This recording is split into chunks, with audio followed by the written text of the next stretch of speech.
গুজিয়া বানানোর জন্য আমি প্রথমে ময়দাটা মেখে নেব। হাফ চামচেরও কম খাবার সোডা, পাস্তা করার জন্য কর্নফ্লাওয়ার, চিনি, নুন, কালো জিরা, সাদা তেল একটু বেশি করেই দেব, করে ময়নটা দেব।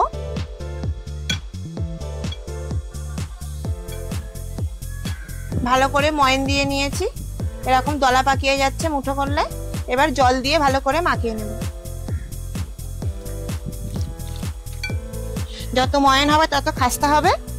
এবার একটু গায়ে সাদা তেল মাখিয়ে 30 মিনিট রেখে দেব। 30 মিনিট হয়ে গেছে।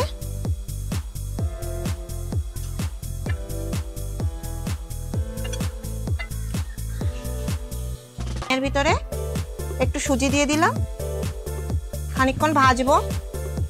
সুজির কালার হালকা চেঞ্জ হয়ে গেছে। দুটো এলাচ দানা ছাড়িয়ে নিয়েছি, দিয়ে দিলাম। আমুল দুধ দিয়ে দিলাম। এবার ভালো করে একসাথে মিশিয়ে নেব।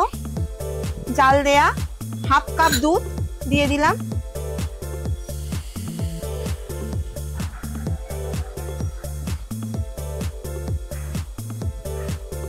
পুর রেডি হয়ে গেছে।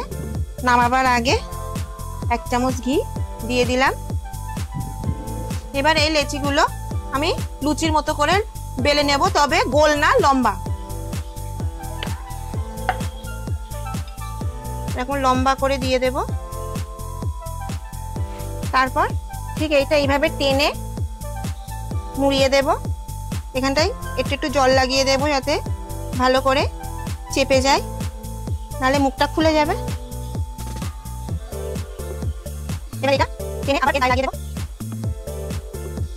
দিয়ে এটা এইভাবে মুড়িয়ে দেব। এখানে আরেকটু জল দেব মুখ কেটে রাখার জন্য। একদম গুজিয়া সেভ হয়ে গেল। ভেতরে পুর ভরা, সুন্দর দেখতে লাগছে। এবার একে সবটা করে নেব। কড়াই কিছুটা তেল নিয়েছি, তেল গরম হয়ে গেছে। এবার একে একে পুর ভরা গুজিয়াগুলো দিয়ে ভেজে নেব।